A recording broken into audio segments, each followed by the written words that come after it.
Au cœur de l'Afrique centrale a existé pendant plus de 5 siècles une puissance politique, commerciale et spirituelle majeure, le Royaume du Congo. Bien avant la colonisation européenne systématique, cet État structuré possédait une administration complexe, des routes commerciales actives et des relations diplomatiques internationales. Des ambassadeurs congolais traversèrent déjà l'Atlantique quand une grande partie du monde ignorait encore l'existence de cette région. Pourtant, aujourd'hui, son histoire reste fragmentée dans les mémoires et souvent méconnue du grand public. Ce documentaire propose de reconstituer son monde, sa géographie, ses villes, ses rois, ses croyances et sa disparition progressive. À travers archives, traditions orales et recherches historiques modernes, nous allons comprendre comment un royaume africain est devenu chrétien, a dialogué d'égal à égal avec l'Europe, puis s'est retrouvé entraîné dans la mécanique destructrice de la traite atlantique. Voici l'histoire d'une civilisation brillante, mais aussi tragique, qui a profondément marqué l'histoire du continent africain.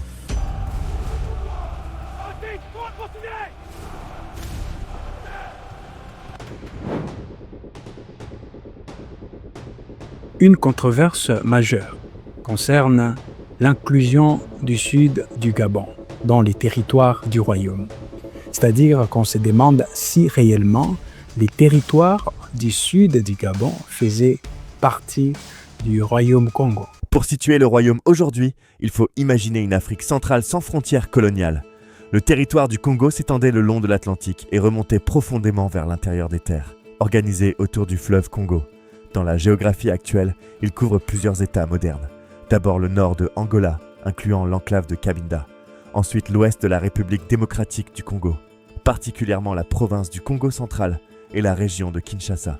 Au nord-ouest, une partie du sud de la République du Congo appartenait également à l'espace politique congolais. Enfin, une petite zone atteignait même l'actuel Gabon. Contrairement aux frontières modernes rectilignes héritées de la colonisation, celles du Congo suivaient les rivières, les alliances claniques et les zones d'influence commerciale. Le royaume fonctionnait comme une fédération de provinces, chacune dirigée par des gouverneurs liés au souverain. Cette géographie explique sa puissance. Accès à l'océan pour le commerce international, fleuve Pumichal pour les communications intérieures et zones agricoles riches. Le Congo n'était pas un petit royaume isolé, mais un véritable État régional, comparable en taille à plusieurs pays actuels réunis. Selon le musée royal de l'Afrique centrale, l'idée que le royaume atteignait les Gabons repose sur une erreur constante à assimiler. Des recherches récentes montrent que la dispersion de la langue est bien antérieure à la fondation de l'État.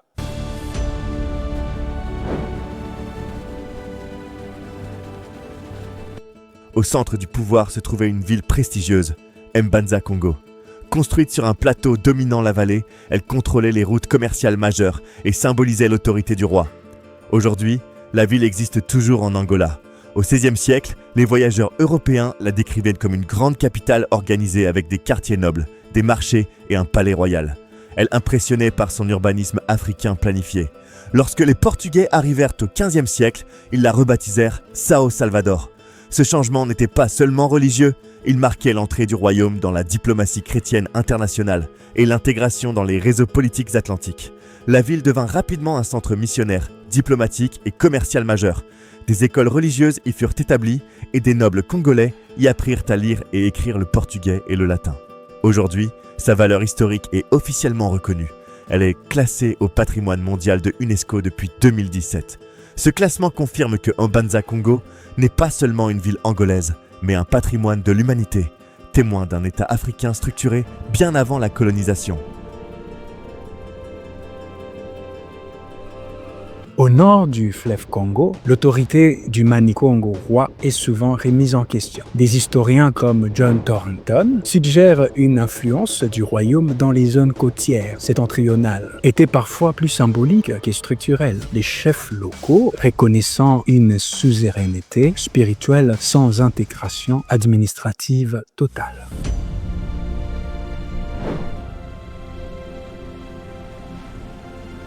Selon la tradition, le royaume fut fondé par Ntinu Wene, aussi appelé Lukenilua Nzanz.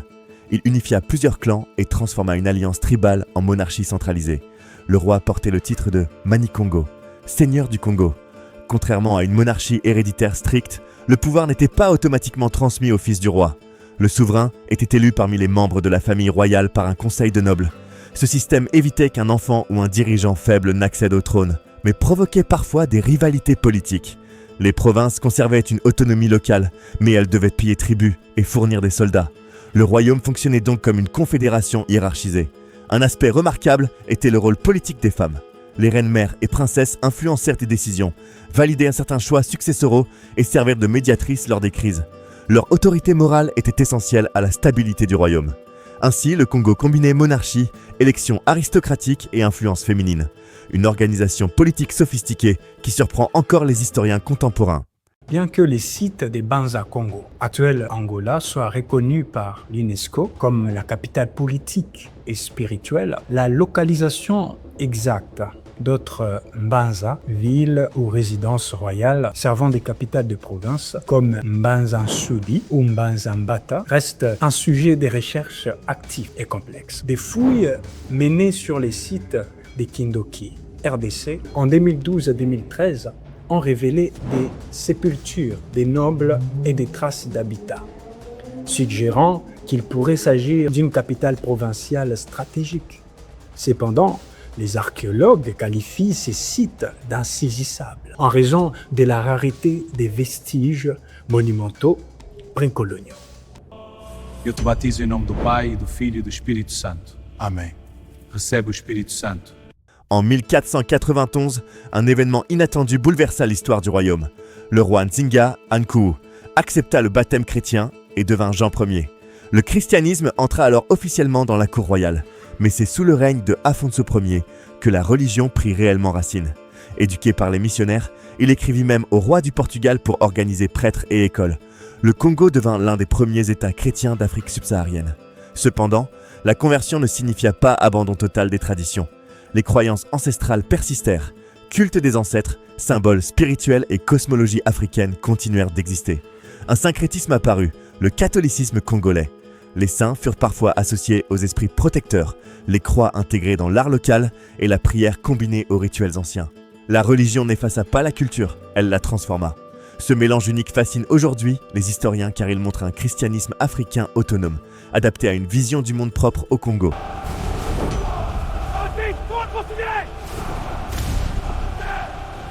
Avec l'intensification du commerce atlantique, le royaume entra dans un système dangereux, la traite négrière. Au départ, il s'agissait d'échanges diplomatiques et commerciaux, mais la demande croissante d'esclaves bouleversa l'équilibre politique interne. Les rivalités entre provinces s'aggravèrent, certaines factions vendant leurs ennemis. Puis survint la catastrophe, la bataille d'Ambuila en 1665 contre les Portugais. Le roi y mourut et l'unité du royaume s'effondra. Pendant des décennies, plusieurs prétendants se disputèrent le trône. Les guerres civiles vidèrent ces campagnes et fragilisèrent l'État. Au XVIIIe siècle, une femme tenta pourtant de réunifier le pays. Kimpa Vita. Prophétesse chrétienne africaine, elle prêchait le retour à une capitale unifiée et affirmait que le Christ était africain. Son mouvement attira des milliers de fidèles, mais fut réprimé. Le royaume ne disparut pas en un jour. Il se fragmenta lentement jusqu'à devenir une entité symbolique. Pourtant, son héritage survit encore dans la culture, la langue kikongo et la mémoire historique d'Afrique centrale. L'histoire du royaume du Congo nous oblige à repenser les idées reçues sur l'Afrique précoloniale. Loin d'être un espace sans structure politique, le Congo était un État organisé, diplomatique et stratégiquement positionné dans les échanges atlantiques. Il a su intégrer des influences étrangères, notamment le christianisme, sans renoncer à son identité culturelle profonde. Mais son ouverture au commerce international l'a aussi exposé au déséquilibre de la traite transatlantique et aux rivalités européennes, précipitant son affaiblissement progressif. Pourtant, le royaume ne s'est pas effacé de l'histoire. Son héritage se retrouve dans les traditions, la spiritualité et la mémoire collective d'Afrique centrale. Raconter le Congo aujourd'hui, c'est restituer la complexité d'un passé africain souvent simplifié. C'est rappeler qu'avant les frontières modernes, il existait déjà des nations puissantes, créatives et profondément connectées au monde.